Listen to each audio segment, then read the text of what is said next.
and he tells us what will be the issues that people will regret.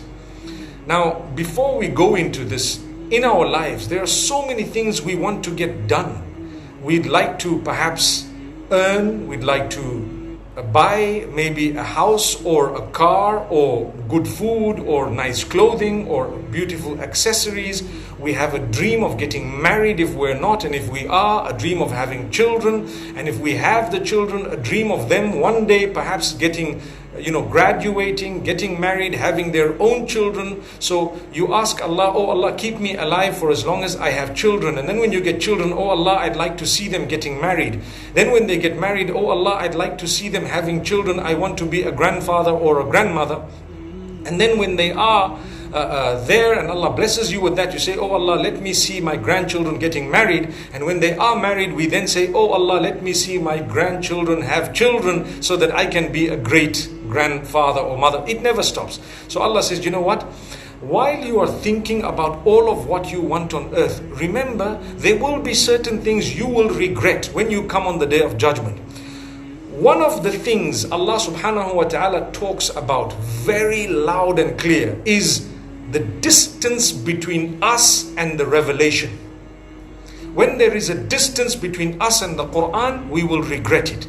وَقَالَ الرَّسُولُ يَا رَبِّ إِنَّ قَوْمِ اتَّخَذُوا هَذَا الْقُرْآنَ مَهْجُورًا.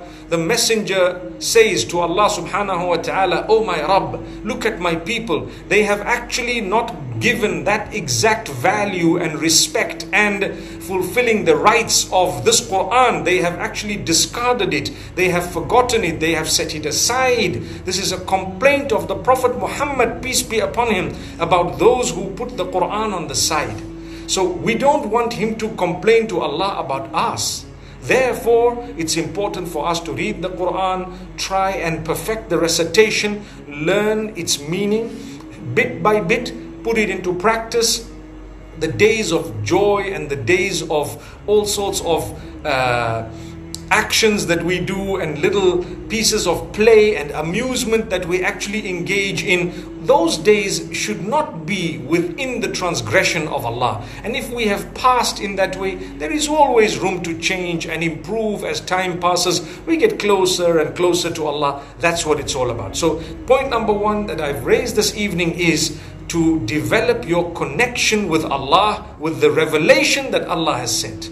Allah sends this revelation. One of the biggest regrets that man would have on the day of judgment is Allah sent you a message and you didn't bother looking at what that message was. Imagine your whole purpose of creation encapsulated in a book and you haven't bothered looking at that book. What a waste. May Allah subhanahu wa ta'ala not make us from those. The second matter, the issue of company, the issue of your friends, the issue of those around you is raised very powerfully in this surah.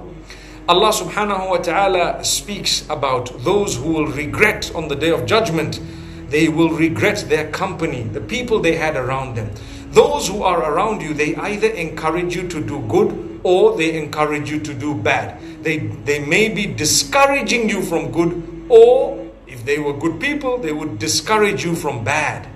One of the verses Allah subhanahu wa ta'ala says, the person who has wronged himself and he is in regret, he will say, يا ليتني لم أتخذ فلانا خليلا لقد أضلني عن الذكر بعد إذ جاءني وكان الشيطان للإنسان خذولا. He will say, oh, I wish I did not have so and so as my friend. This person led me astray after the truth came to me. After Allah had guided me, then this person led me astray. And Allah says, indeed, shaitan is a big deceiver.